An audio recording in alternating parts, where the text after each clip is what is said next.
좀 했지만 인사도 합시다. 옆 분들하고 반갑습니다. 은혜 많이 받고 가세요. 여러분 옆에 앉아 계신 분들 잘 모르시죠? 연조가 짧은 교회라서 좀 잘 모르겠지만 그래도 한 교회를 섬기는 한 가족이니까 친근감을 가지고 미소를 지으면서 따뜻한 마음으로 주일마다 반갑게 대하면 더 은혜가 충만할 줄로 믿습니다. 오늘 대속의 십자가라는 제목으로 말씀을 준비했습니다. 여러분 이번 주는 사순절 기간 마지막 고난주간이 다가오고 있는 입장입니다. 다음 주는 종료주일이고 다음 주간은 고난주간입니다. 고난주간은 특별 새벽기도회를 한 주간 하려고 합니다. 참석할 분은 하십시오. 강제는 아니니까.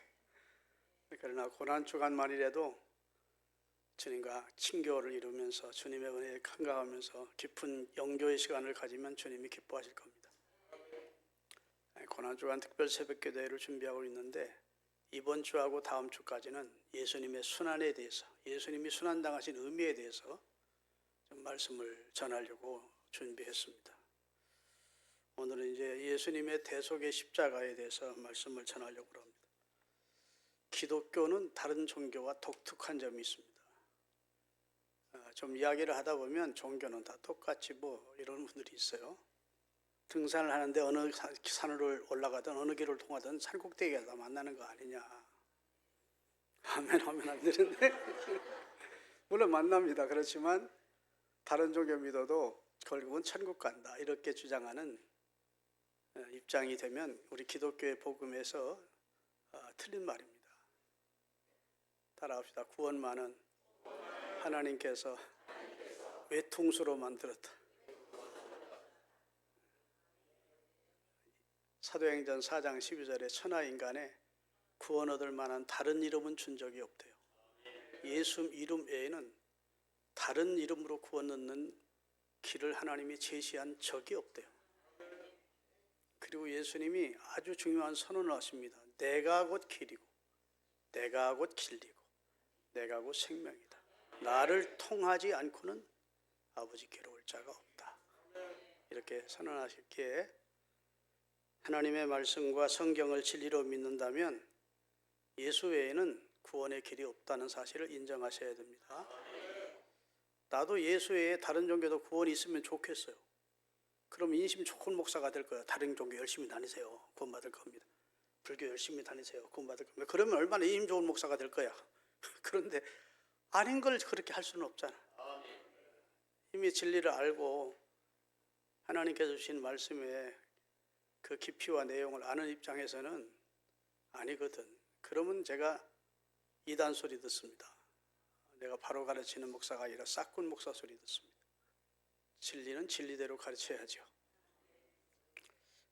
기독교가 다른 종교와 다른 점이 특별히 몇 가지가 있는데 첫째는 창조가 있습니다.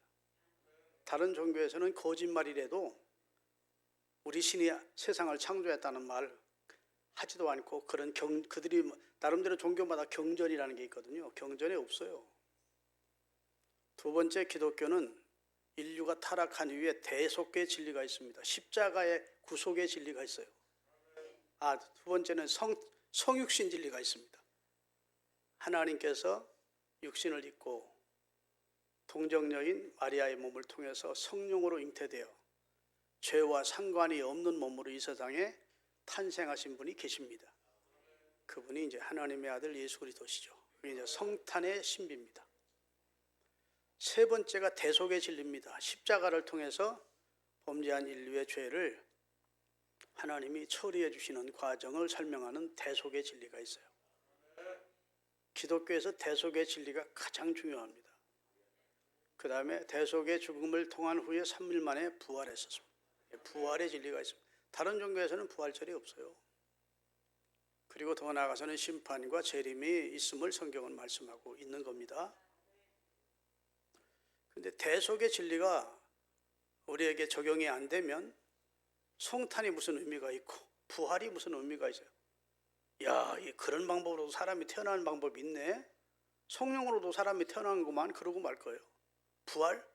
죽었다가 살아난 사람도 사람이 많다 보니까 죽었다가 살아난 사람이 있었던가 보네. 그 정도로 끝날 겁니다. 근데 그 성탄의 주인공, 그 부활의 주인공, 창조주의 주 되시는 주인공 되시는 분이 이 땅에 인간의 몸으로 오셔서 우리 죄를 대속해 주셨다. 여기 이 진리 앞에 깨지는 겁니다. 이 진리 앞에 무너져야 됩니다.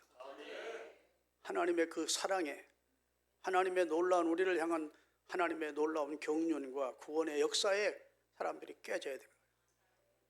나를 사랑하사 나를 위하여 자기 목숨을 버려 우리를 대속해 주신 예수 그리스도의 구속의 공로가 우리에게 적용되므로 우리가 구원을 받는 겁니다. 이 대속의 진리가 믿어지지 않는 사람에게는 창조, 성육신, 성탄, 그 다음에 부활, 뭐 그럴 수도 있지 뭐 이 정도로 끝나지 감격과 감사가 없지요. 그런데 예수 그리스도의 대속 때문에 내가 용서받고 구원받았다는 사실을 알고 믿게 될 때 창조도 귀하고 성육신도 귀하고 아멘, 부활도 귀하고 그럼 모든 것이 내게 은혜로 와 닿는 겁니다. 그러기에 십자가의 대속의 진리를 믿는 그리스도인이야만 은혜라는 말을 자연스럽게 할 수 있고 감사하다는 말을 자연스럽게 할 수 있고 다른 종교에는 은혜라는 말이 별로 사용이 안 돼요. 은혜로 구원받는 교리가 아니에요. 다른 종교는 자기가 적선하고 참선하고 그다음에 공적을 쌓고 자기 노력으로 구원을 대가로 받는 겁니다. 그러니까 뭐 감사할 일이 없는 거예요. 내가 돈 내서 물건을 산 것과 같은 거니까. 근데 나는 아무것도 한 것이 없는데 죄만 지었는데 하나님이 날 선택하고 은혜로 당신의 아들을 통해서 그 아들의 희생을 통해서 나를 구원했다니까. 이거야말로 너무 고마운 일 아닙니까? 너무너무 감사한 일이 되는 것이죠. 그래서 기독교인이 되면 십자가의 진리를 깨닫게 되면 감사라는 말이 입에 달고 사는 것이고 하나님의 은혜라는 말을 늘 입에 달고 사는 것이고 그 주님의 은혜를 어떻게 하면 보답할까 싶어서 헌신도 봉사도 주님을 위해서 할 수 있게 되는 겁니다. 아멘. 억지로가 아닌 기쁨으로 나를 위해 생명을 버리신 우리 주님 앞에 내가 어떻게 보은해 드릴까 은혜를 갚을까 하는 마음에서 기독교인에게는 찬송이 절로 나오고 감사가 절로 은혜를 높이는 말이 절로 나오고 주를 위해 살고 싶어서 다 하는 것 다 뒤로 하고 낯설고 무서운 외국까지 가서 주의 복음을 위해 선교하면서 자신을 시행하는 사람들이 생기는 겁니다. 기독교인에게 있어서 가장 중요한 것이 대속의 진리예요. 믿습니까? 대속이란 말은 남의 죄를 대신하여 벌을 받거나 그 사람의 몸값을 지불해 주는 겁니다. 예를 들자면 테러범들이 사람들을 인질로 잡았습니다. 그리고 죽이려고 하는 겁니다. 그러면 그 테러로 잡힌 국가가 자기 자국민을 보호하기 위해서 테러범과 협상을 하는 것이죠. 그러면 테러범들이 몸값을 내라. 한 사람당 얼마씩 내라. 그렇지 않으면 살려주지 않겠다. 그렇게 얘기를 더 나왔다면 인질로 잡힌 국가에서는 두 가지 중에 하나를 해야 됩니다. 테러범들을 죽이고 인질범도 희생이 되든 말든 테러범을 죽이려고 그런 방법이 있을 것입니다. 그래서 테러범에게 보복하는 방법이 있겠죠. 그러나 인질은 희생이 되는 겁니다. 그런데 대부분 한 생명을 귀하게 여기는 민주국가에서는 테러범을 살상하는 방법을 택하지 않고 어디까지 인질을 구출하는 방법을 택하는 겁니다. 그렇죠? 그 인질범이 요구하는 돈을 요구하면 돈을 내는 것을 속전이라고 그래요. 속전. 성경에도 속전, 속량, 구속, 대속은 다 같은 말입니다. 그 테러범이 요구하는 액수에 만족할 만큼의 속전을 내고 그리고 테러범에게 자유를 얻게 해서 다시 고국으로 들어오게 하는 거 그것을 이제 대속이라 그러는 겁니다. 아시겠죠? 네. 그러니까 대신 빚을 갚아주는 것, 대신 죄를 다시가 담당해 주는 것, 그것은 이제 대속이라 그럽니다. 근데 예수님은 이 세상에 대속의 제물이 되어 오셨대요. 인자에 온 것은 섬김을 받으려 함이 아니요 도리어 섬기려 하고 자기 목숨을 많은 사람의 대속물로 주려 함이라. 대속의 물건으로, 대속의 존재로, 대속물이라는 표현을 합니다. 대속물로 내가 나 자신을 주려고 이 세상에 왔다. 아멘. 예수님이 이 세상 오신 것은 관광으로 온 것이 아니고 능력 자랑하려고 기적 베푼 거 아니고 목적 하나가 인류의 죄를 담당하여 우리를 다 구출해내는, 죄와 사망의 사슬에 매여 있는, 마귀에게 포로되어 있는, 인질되어 있는 우리를 구출해주는 일을 하기 위해서 대속물로 자신을 희생시키러 왔노라고 분명히 자신이 오신 목적을 말씀해 주셨습니다. 그가 이 세상에 오셔서 찔림을 받은 것, 상함을 입은 것, 그건 다 우리들 때문이라는 겁니다. 아멘. 이사야서 53장 6절을 띄우겠습니다.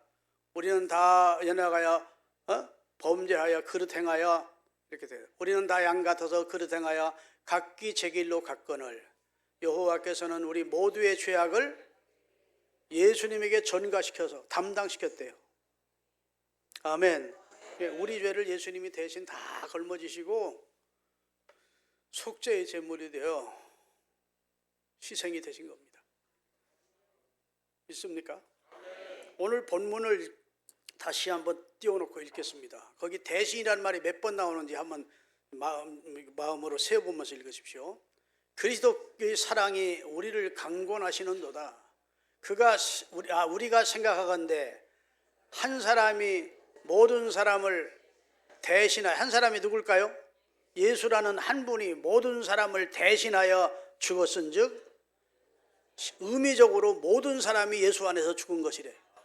그 다음에 그가 모든 사람을 또 대신하여 죽으심은 살아있는 자들로 하여금, 예수님을 통해 생명을 얻은 자로 하여금 다시는 그들 자신을 위해 살지 않고 오직 그들을 대신하여 죽었다가 살아나신 이를 위하여 살게 하려고 예수님이 대신 우리 위해 희생이 되어 주셨대.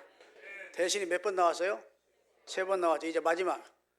하나님이 죄를 알지도 못하신 이를, 죄에 대한 경험이 없는, 죄와는 아무 상관없이 태어나신, 인간의 인체를 부정 모일로 태어난 것이 아니라 성령으로 잉태되어 죄와는 전혀 관계가 없는, 죄를 알지도 못하는 그런 분이었던 예수님을 이미 우리를 대신해서 죄가 그에게 다 입혀지도록 죄를 삼으신 것은 우리로 하여금 그 안에서 하나님의 의를 주시기 위해서다. 우리 죄는 예수님이 가져가시고 하나님의 의는 우리에게 주신 것이다. 실화인지는 모르지만 미국에서 이런 일이 있었다는 얘기를 들은 적이 있습니다. 쌍둥이가 태어났는데, 남자 아들 둘이 태어났는데, 쌍둥이는 닮습니까? 안 닮지 않습니까? 닮았죠.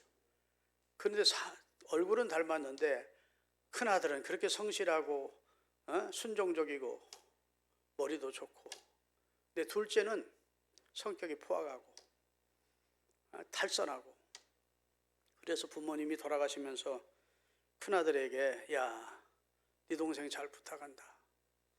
네 동생 끝까지 저버리지 말고 잘 돌봐주거라. 예, 그리 하겠습니다. 그리고 부모님은 세상을 떴습니다. 근데 큰아들은 열심히 공부해서 성공해서 판사가 됐습니다.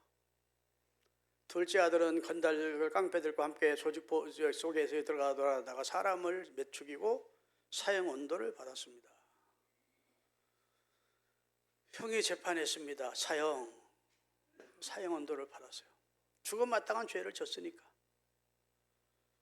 그랬는데 구치소에 들어가서 감옥에 들어가 사형 날짜만 기다리고 있는 동생을 형이 판사하고 법복을 입은 채 찾아왔습니다. 법복을 입고 오니까 간수가 문을 열어주고 면회를 허락한 것이죠. 판사가 잠깐 자네 나가 있게. 판사가 나가 있으라니까 간수가 나가 있어. 형님 어떤 일이야? 형이 나한테 사형을 때릴 수가 있어? 막 그러면서 골래가지고, 야, 이제부터 내가 시키는 대로 해라. 너 빨리 옷을 벗어라. 죄수복을 벗고 자기는 법복을 벗고 그리고 자기가 교도소 안으로 들어가고 그 동생에게 법복을 입혔어요. 자기는 죄수복을 입고 감옥으로 들어가요. 왜 그래? 도대체 왜 그러는데? 내 말대로 해. 빨리 나가라. 그러니까 동생은 형이 입었던 법복을 입고 나온 거예요. 간수가 볼 때는 쌍둥이가 얼굴 비슷하니까 조금 전에 들어가던 형 판사인 줄 알았지, 동생이 죄수 법복 가지고 나오는 줄은 몰랐지. 그리고 이틀 만에 사형이 집행이 됐는데, 뒤늦게서 동생이 자기 형이 자기를 대신해서 사형을 당했다는 걸 알게 된 다음 대성통곡을 하고 내 삶을 나머지 삶이라도 바르게 살아야 되겠다 하고 변화된 역사가 있었다. 성경은 아니니까 믿으라고는 못하겠어요. 그러나 이게 복음을 설명하는데 아주 좋은 예화가 됩니다. 여러분과 저는 이미 죄수복을 입었어요. 허물과 죄로 죽어 있어서 우리는 하나님의 사형에 해당하는 인물들이에요. 성경에 보면 죄와 사망이 우리의 덫이 되어 우리를 결박하고 있는 상태가 됐어요. 죄의 싹슨 사망이라는 하나님의 선언이 있었어요. 그래서 테러범에 의해서 우리가 인질되어 결박된 상태가 됐어요. 아멘. 그런데 하나님의 아들이 오셔서 의의 옷을 우리에게 입혀주시고 당신이 죄의 옷을 입고 그리고 십자가에서 달려 희생이 되주심으로 우리 모두의 죄악을 하나님은 그에게 담당시켰대. 아멘. 그래서 예수님을 통해서 우리 인류가 속죄를 받고 구원을 얻는 겁니다. 여러분, 죄의 삭선 사망이라 선언했기 때문에 죄범한 인간과 그 후손들을 결박시켜 놓고 마귀가 죄와 사망의 권세 아래 쥐고 있었는데 하나님이 이거 해방 못 시켜요. 왜? 죄의 삭선 사망이라 했으니 이 죄가 처리돼야 돼. 할 수 없이 짐승의 피 가지고는 안 되고 사람의 피도 죄인의 피니까 안 되고 당신의 아들의 피로 이 사람들을 해방시켜 준 겁니다. 하나님은 당당하게 내 아들의 피가 저들의 죄를 속했다, 죄를 담당했다, 이제는 해방시켜라 하면 마귀가 어찌할 수 없는 것이죠. 믿습니까? 그래서 여러분과 제가 속죄받고 해방이 된 것입니다. 믿으시면 아멘. 그 예수님은 어떤 분이냐? 요한일서 3장 5절을 띄우겠습니다. 천천히 성경 몇 군데를 보겠어요. 그가 우리 죄를 없애려고, 그가 누굴까요? 예수님이 우리 죄를 없애려고 나타나신 것을 너희가 아나니 그에게는, 이 세상에 죄 없는 자가 하나도 없는데 예수만 죄와 관계없이 성령으로 잉태됐기 때문에 죄가 없다는 겁니다. 예수님은 죄가 없는 분이었어요. 그런데 죄인으로 죽습니다. 가장 흉악한 로마 십자가라는 형틀에 달려 죽어요. 자, 빌라도가 예수님을 재판하고 뭐라고 한 줄 아십니까? 요한복음 19장 6절, 그 다음 절 빼서 떼어요. 대제사장들과 아랫사람들이 예수를 보고 소리질러 이르되, 같이 읽어요. 십자가에 못 박으소서, 십자가에 못 박으소 하는지라. 빌라도가 이르되 너희가 친히 데려다가 십자가에 못 박아라.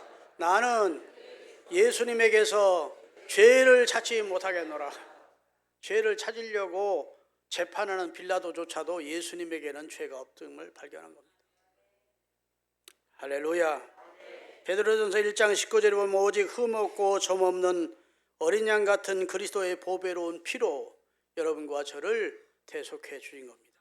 예수님은 흠 있는 분이 아니라고요. 흠없고 점없는 세상 죄를 지고 가는 하나님의 어린 양으로 여러분과 저의 죄를 담당해 주셨습니다. 고린도후서 5장 21절 오늘 본문인데 한번 띄워주세요. 내가 하나님은 죄를 알지도 못하는 이를 우리를 대신하여 죄로 삼으신 것은 우리로 하여금 그 안에서 하나님의 의가 되게 하려 하심이었다. 바꿔주려고. 죄의 수복은 예수님이 입고 의인의 옷은 세마포는 우리에게 입혀주시려고 주님이 희생이 되셨다는 겁니다. 고린도전서 15장 3절입니다. 내가 받은 것을 먼저 너희에게 전하였노니 이는 성경대로 그리스도께서 누구를 위하여? 우리 죄를 위하여 죽으셨다는 거야. 예수님이 예수님 죄 때문에 죽은 게 아니라 우리 죄를 위하여 죽으신 것입니다. 할렐루야. 베드로전서 3장 18절에 보면 그리스도께서 단번에 우리의 죄를 위하여 죽으사 의인으로서 불의한 자를 대신하셨으니 이는 우리를 하나님 앞으로 인도하려 하심이라. 목적이 있어서 우리 죄를 대신해서 죽으셨대요. 그 다음에 베드로전서 2장 24절에 보면 친히 나무에 달려 그 몸으로 우리 죄를 담당하셨으니 이는 우리로 죄에 대하여 죽고 의에 대하여 살게 하심이라. 그가 채찍에 맞음으로 너희는 나음을 얻었다. 십자가에서 내려오라. 그러면 우리가 믿겠나라고 아우성을 쳤습니다. 예수님을 십자가에 매달아 놓은 원수들이. 예수님이 십자가에서 내려오면 돼요, 안 돼요? 구원을 성취할 수 없어요. 친히 나무에 달려 인류의 죄를 담당하실 것을 성경은 예언하셨어요. 십자가라는 나무에 달려 뭘로 우리 죄를 대속할까요? 피로써. 피 흘려 죽는 죽음을 통해서만 우리를 구원할 수 있겠기에 예수님이 자연사한 것도 아니고, 그 다음에 병사한 것이 아니고 피 흘려 십자가에 나무란 달려서 우리 죄를 담당해 주시게 된 것입니다. 생명이 피에 있으므로 피가 죄를 속한다 하시고 하나님의 아들의 피로 전 인류의 죄를 속했어요. 예수님의 피가 얼마나 보배롭고 값진 피인지 예수의 피는 전 인류의 죄를 다 용서하고도 배나 남는데. 이사야 40장 2절입니다. 예수님의 피가 조금 전 인류의 죄값을 치르기는 조금 모자라서 너희들이 조금 노력하고 너희가 조금 의롭게 살아야 그래야 좀 덤으로 98%는 예수님의 족 2%는 너희가 노력해야 구원받겠다. 그렇게 말씀하지 않으셨어요. 다 같이 있습니다. 너희는 예루살렘의 마음에 닿도록 말하되 그것을 외치라. 노역의 때가 끝났고 그 죄악이 사함받. 예수 믿으면 죄가 사함받는 거예요. 그의 모든 죄로 말미암아 여호와의 손에서 벌을 배나 이제 배나 갚아주셨다. 우리 우리가 죄를 짓는 죄악의 값을 하나님의 아들의 보혈은 배나 갚을 수 있대. 넉넉히 갚을 수 있대. 그러니까 예수 믿고 11조도 하고 주일 성수도 하고 착하게 살고 그래야 구원받는다고 가르치면 노입니다. 구원은 예수님의 대속을 믿으면 구원받습니다. 할렐루야. 예수님의 죽음은 단순한 희생이 아닙니다. 예수님의 죽음은 순교가 아닙니다. 예수님의 죽음은 하나님과 우리 사이에 대속물이 되어주신 겁니다. 죄값을 처리해주는 하나의 대속물이 되어 죽어주신 것입니다. 죄에 대한 책임을 대신 지고 죄인이 받을 형벌을 대신 받아 죄인에 대한 모든 속박을 풀어서 자유케 하는 것을 대속이라 그래요. 예수님은 그 일을 하셨고 그 일을 하기 위해서 오신 대속 제물이었음을 믿으시기 바랍니다. 한 가지 더 예를 듭니다. 아들이 아주 크나큰 흉악한 죄를 범했어요. 아버지는 판사예요. 그래서 법정으로 끌려왔습니다. 이름 대시오. 아버지 나야. 여기는 공적인 자리니까 이름 대세요. 자기 이름 대세요. 어디 살아? 아버지 나 아버지 같이 살잖아. 이름 대세요. 어디 주소 대세요. 그리고 형법 위조해서 벌금 500만 원. 벌금을 내지 않으면 한 달 법정의 유치, 보호 유치 뭐 이렇게 판결을 딱 내렸어요. 그럼 그 아들이 어떻게 해요? 화 안 나? 아버지가 아들을 저렇게 벌을 주다니. 나 500만 원 어디 있어 아버지? 아버지 나 무죄 해줘야지. 무죄 해주면 돼요 안 돼요? 안 돼. 그건 자식이라고 무죄 해드린다면 오늘 요즘 판사들 같이 판세야 판세. 요즘 판사들 보니까 형편없는 판사들이 얼마나 이념대로 판결해. 자식이라고 해서 무죄하면 그건 불의한 재판관입니다. 그렇죠? 자식에 대한 형벌을 가해주는 겁니다. 그리고 구치소에 들어간 아들을 위해서 판사복을 벗고 일반 옷을 갈아입고 그 구치소에 와서 아들의 범칙금 500만 원을 수표로 딱 끊어서 내주는 거죠. 아멘. 그러면 아버지의 사랑이 나타난 겁니까? 안 나타난 겁니까? 아버지의 사랑도 나타내고 그 다음에 법이 공의롭다는 사실도 드러내서 율법이라는 의미는 바로 율법이 법대로 하라는 겁니다. 하나님의 법에 보면 모두 다 죄인이야. 의인은 없나니 하나도 없어. 율법으로는 하나님 앞에 의롭다 함을 얻을 육체가 없어.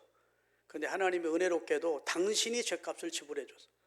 마치 아버지 판사가 범칙금을 대신 내주셔서 하나님이 우리 인류의 죄를 당신의 아들로 대신 내주셔서 아버지 하나님이 얼마나 공의로운 분인지도 드러내시고 아버지 하나님 우리를 얼마나 사랑하시는지도 나타내신 것이 은혜와 복음의 내용인 줄로 믿으시기를 예수님의 이름으로 축원합니다.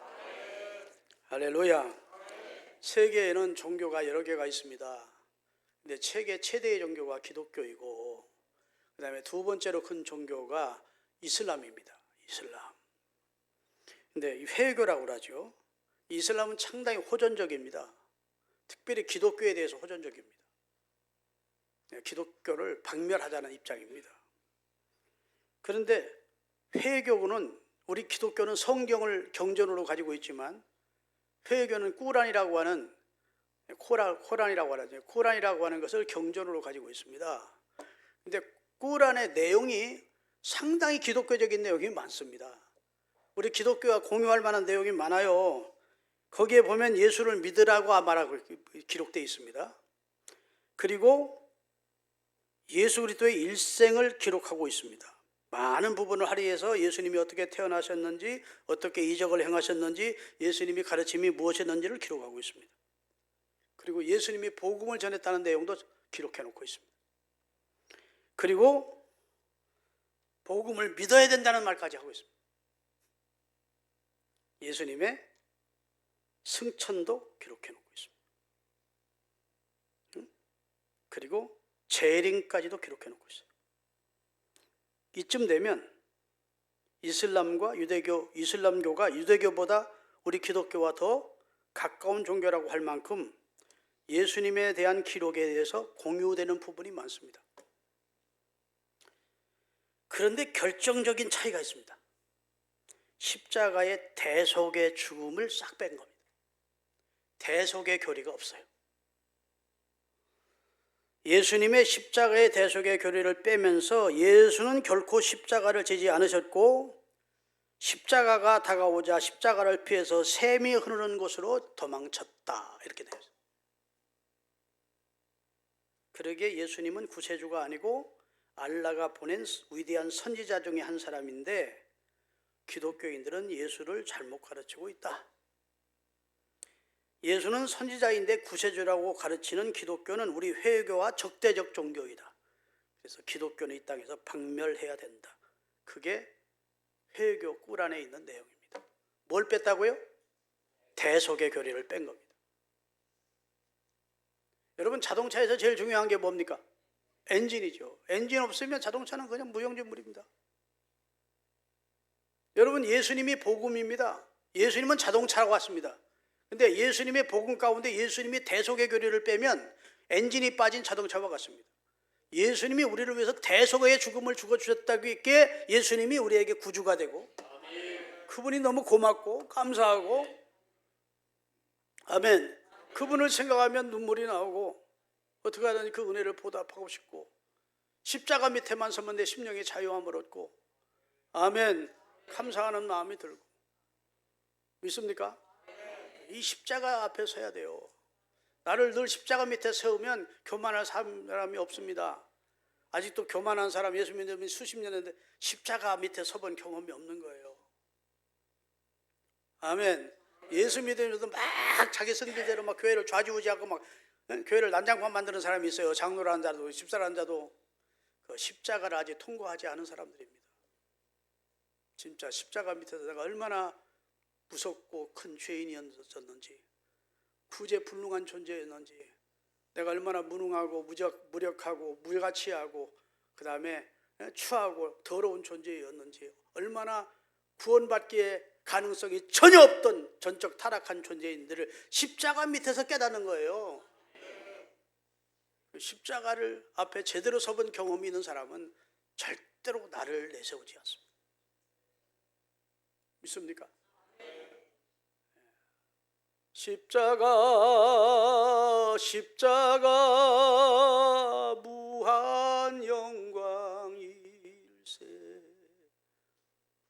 나 위하여 십자가에 중한 고통 받으사 대신 죽은 주 예수의 사랑하신 은혜여. 아시는 분 같이 보배로운 피를 흘려 영영 죽을 죄에서 구속함을 얻은 우리 어찌 찬양할까.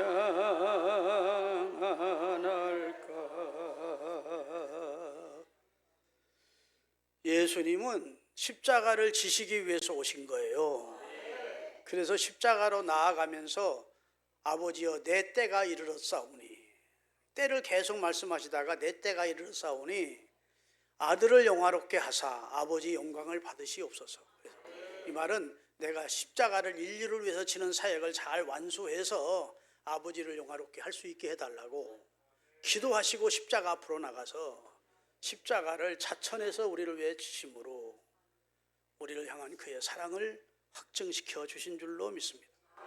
우리가 아직 죄인 되었을 때 그리스도께서 우리를 위하여 죽으심으로 우리를 얼마나 사랑하시는지를 확증하셨다고 말씀해 주신 줄로 믿습니다. 전도를 하다 보면 불신자들을 만나지요. 왜 꼭 예수만 믿어야 하냐고 기독교의 독선에 대해서 시비를 걸고 불평을 말하는 사람들이 많습니다. 그렇습니다. 구원만 아니면 아무 종교를 믿어도 상관없습니다. 불교 열심히 믿어서 성불할 수 있고, 유교 열심히 믿어서 성인 될 수도 있고, 도를 열심히 닦아 도사가 될 수도 있습니다. 그런데 구원만은 아닙니다. 구원만은 대속이 필요해요. 우리는 본질상 진노의 자녀이고 허물과 죄로 죽었던 절망적인 존재라 우리를 살릴 자가 필요했다. 우리 죄를 처리해 줄 분이 필요하다고. 기독교만 대속의 진리를 말씀하고 있고, 그리고 예수 그리스도께서 여러분과 제 죄를 대속하셨다는 사실을 믿습니다. 아멘. 여러분 이 진리 위에 굳게 서시기를 예수님 이름으로 축원합니다. 그러면 여러분과 제가 이제 십자가를 기독교의 상징으로, 기독교의 표지로 이렇게 알고 있습니다. 십자가는 옛날에 로마의 가장 흉측한 사형틀이었습니다. 그런데 오늘날에 와서는 십자가가 자랑스러운 기독교의 표식이 됐습니다. 그리고 모든 십자가는 이제는 적십자, 녹십자 뭐 해서 다 생명운동, 치료운동, 뭐 살리는 운동하는 건 다 십자가로 표시를 하고 있습니다. 옛날에는 막 치를 떨던 향틀이었는데 예수님이 십자가 사건 이후에는 십자가가 영광의 표시요, 생명의 표시요, 할렐루야, 자유의 표시가 된 겁니다. 믿습니까? 유럽 국기를 보세요. 유럽 나라의 국기를 보면 다 거의 십자가입니다. 60, 70%가. 눕혀서 십자가, 세워는 십자가, 뭐 한쪽 귀퉁이에 십자가, 하여튼 어떻게 하든 십자가를 넣어서 십자가의 영광스러움을 나타내려고 한 것이죠. 우리의 자랑이 십자가래요. 사도 바울은 자기가 자랑할 건 십자가밖에 없대. 십자가만 알기로 마음에 다짐했대. 아멘. 여러분 정말 여러분의 자랑이 십자가이기를 바랍니다. 십자가 앞에서 우리가 자유를 얻고 죄사함을 얻고 새로운 인생으로 중생하고 새 인생이 우리 앞에 펼쳐지고 하나님의 은혜를 누리게 되고 십자가 아래에서 우리가 은총을 입게 되는 겁니다. 그래서 바울은 십자가를 자랑한대요. 여러분 이 세상 사람들이 뭘 자랑 많이 합니까? 건강 자랑 많이 합니다. 야, 만나면 팔씨름 날 이기는 사람 없어요. 한번 해봅시다. 뭐 이러자고. 요새 육체미 했더니 좀 나왔어. 하여튼 뭐 건강 자랑 많이 하죠. 건강 일시에 무너지는 거 많이 봤습니다. 권력 일시에 무너지는 걸 우리가 현재 보고 있습니다. 돈, 그렇게 돈 많던 사람이 돈인 하루아침에 부도나서 거짓 상태가 노숙자 되는 모습도 우리는 너무 봅니다. 그런 건 우리의 자랑의 거리가 아니에요. 다 유한한 것들이야. 다 변수가 있는 것들이. 예수님의 십자가만은 영원한 것이고 그 십자가를 통해 우리가 생명과 구원을 얻고 자유를 얻게 되는 줄로 믿습니다. 그럼 우리가 십자가를 믿는데 네 가지 사실을 믿어야 돼요. 첫째는 따라합시다. 십자가의 역사적 사실을 믿으라. 언젠가 우리 교회 개척하고 처음에 이 말씀을 드린 것 같은데, 예수를 믿을 때에는 십자가의 대속을 믿는데 십자가의 역사적 사실을 믿어야 돼요. 십자가에 달려서 예수님이 돌아가신 것은 소설이 아니고 신화가 아니고 실제 있었던 사건이라는 거야. 지금부터 약 2000년 전 우리나라 고구려 시대 때쯤, 그때 예수라는 분이 유대 땅에 태어나셨고, 아멘. 그가 하나님의 아들이고 그의 권능과 능력을 나타내시다가 유대인들에게 미움을 받아 신성 모독자로 십자가에 달려 로마에게 넘겨져서 로마 총독의 사형 언도를 받고 십자가에 달려 죽게 된 것이 꾸며낸 얘기가 아니고 신화가 아니고 소설이 아니고 실제 사건이었다는 거예요. 그 실제 사건이었다는 것을 역사가 요세비오스라는 사람이 증명해냈습니다.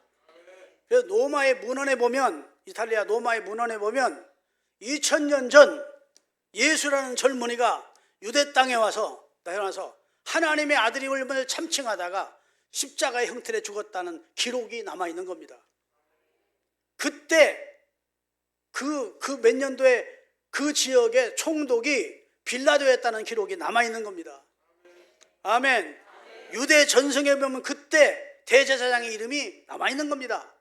다시 말해서 예수님이 십자가에 달려 돌아가신 것이 꾸며낸 얘기가 아니고 실제 역사 속에 있었던 사건이고, 그날 십자가에 달리 돌아가시는 날 해가 빛을 잃고 3시간 동안 깜깜했고, 그 가운데 그 십자가의 어둠 속에서 예수님이 십자가의 고통을 당하시면서 유대 젊은이 예수가 7마디 말씀을 외치시고 거기서 십자가에 운명하시는 사건이 역사적 사건이었다는 겁니다.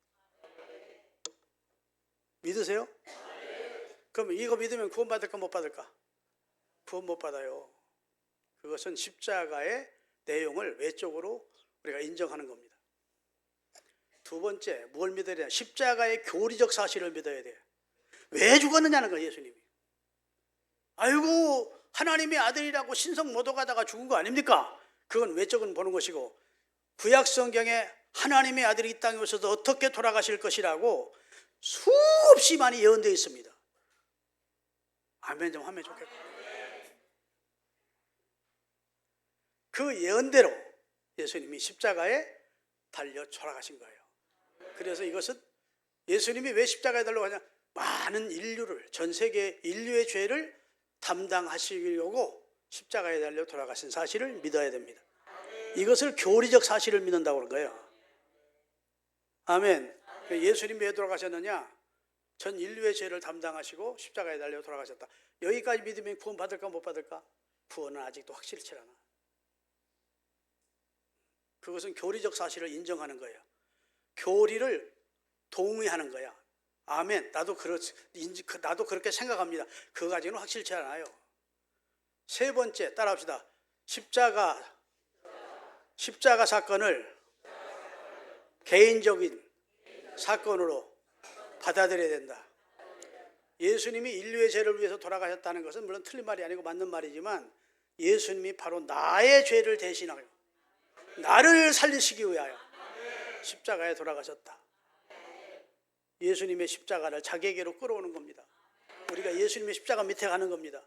전 인류의 죄를 구속하신 것은 틀림없는 사실이지만 바로 예수님이 김철중의 죄를 그때 담당해 주셨다. 아멘.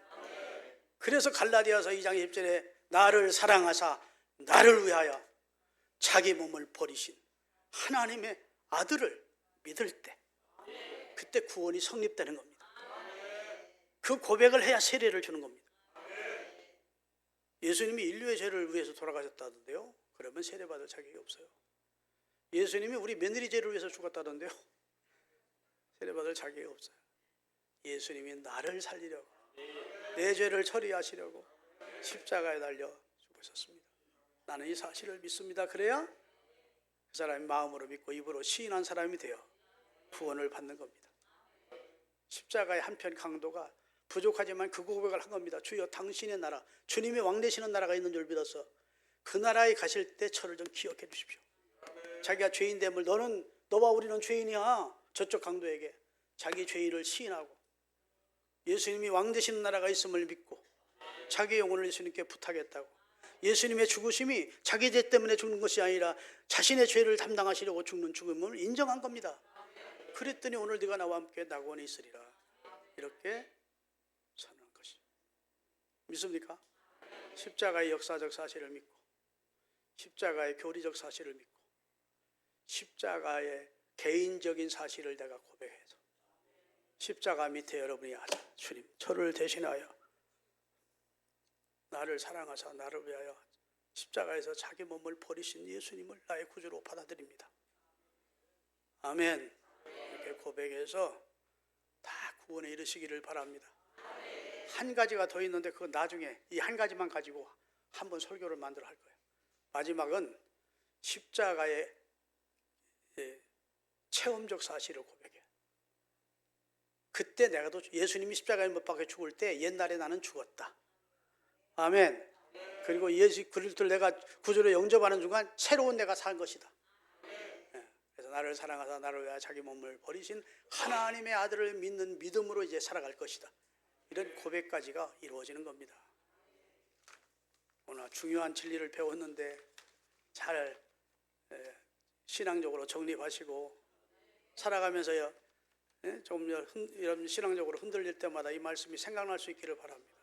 예수님이 나를 살리려고 유대 땅에 2000년 전에 오셔서 거기 십자가에 높이 달려 인류의 죄를 구속하는 가운데 특별히 내 죄를 담당하시고 돌아가셨다. 나는 이 사실을 믿는다. 그러기에 나는 예수님을 통해서 구원받았다. 언제 어느 때 하나님이 내 생명을 취하시더라도 나는 이것 때문에 천국 갈 수 있는 자격을 얻었다. 이런 믿음 가지고 사십시다. 기도하겠습니다. 은혜로우신 하나님, 저희들이 오늘 주의 전에 나와서 고난주간이 다가오는 이 시점에 예수님이 우리를 위해서 왜 어떤 순환을 당하셨고 그 순환의 의미가 무엇인지를 성경을 통해서 배울 수 있는 기회를 갖게 해주신 것을 감사합니다. 특별히 예수님의 대속의 진리를 믿게 하옵소서. 예수님 죄가 있어서 예수님이 죄를 범해서 돌아가신 것이 아니고 예수님의 의를 우리에게 전가시키고 우리의 죄를 예수님이 지시고 우리를 살리시려고 십자가에 달려 돌아가셨다는 사실을 믿게 하옵소서. 그리고 그 믿음 가지고 예수님께 대한 신앙 고백을 올바로 하면서 바른 신앙 위에 저희들이 서게 해 주시옵소서. 예수 그리스도의 이름으로 기도하옵나이다.